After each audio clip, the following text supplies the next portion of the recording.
প্রধান উপদেষ্টার আন্তর্জাতিক সম্পর্ক বিষয়ক বিশেষ দূত লুৎফে সিদ্দিকী বলেছেন, প্রথম ধাপে মালয়েশিয়া যাবেন আটকে পড়া ৮,০০০ কর্মী পাঠানোর প্রক্রিয়ায় কোনো ধরনের অনিয়ম ও বৈষম্য থাকবে না। বুধবার ঢাকায় জয়েন্ট ওয়ার্কিং গ্রুপের উদ্বোধনী অধিবেশন শেষে সাংবাদিকদের সঙ্গে আলাপকালে এই কথা জানান বিশেষ দূত।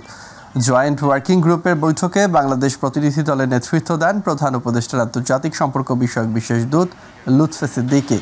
অন্যদিকে কুয়ালালামপুরের পক্ষে দেশটির মানব সম্পদ মন্ত্রণালয়ের deputy secretary general doctor Shahriar bin Omar নেতৃত্ব দেন।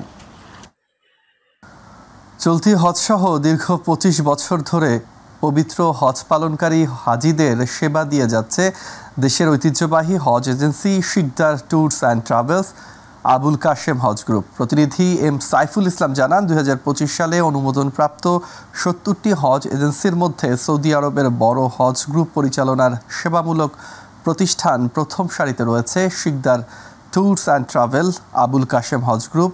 হাজিদের সেবাই একমাত্র লক্ষ্য উদ্দেশ্য নিয়ে গড়ে ওঠা প্রতিষ্ঠানটির চেয়ারম্যান আবুল কাশেম ও পরিচালক মোহাম্মদ কামাল উদ্দিন, মোহাম্মদ নওশাদ আলী, মোহাম্মদ দুলাল, মোহাম্মদ সেলিম, মোহাম্মদ আব্দুল রৌফ, মোহাম্মদ কাউসার আলী মানিক। এবার দেশের বিভিন্ন জেলার ১,০৮৫ জন হজযাত্রী সেবা দিচ্ছে প্রতিষ্ঠানটি। বাংলাদেশ ছাড়াও আবুল কাশেম হজ গ্রুপের অধীনে বিদেশি যাত্রীদের মধ্যে কানাডা, ইতালি, জাপান, চীন সহ বিভিন্ন দেশের হাজিদের সেবা দেয়া হচ্ছে। আপনার শুরু থেকে যাওয়া পর্যন্ত হাজিদের খেদমতের জন্য আরো তৎপর আছি।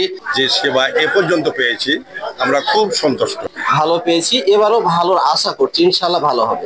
খাওয়া দাওয়া, ইবাদত বান্দেগি এবং কাবা ঘরে যাওয়া, এই মুআল্লিমদের যে তত্ত্বাবধান, এটা সত্যি প্রশংসার দাবিদার। হোটেলটাও কাছে এবং ওনাদের যে সেবা এবং ওনাদের যে সুন্দর ব্যবহার এবং খুবই খুশি সবাই।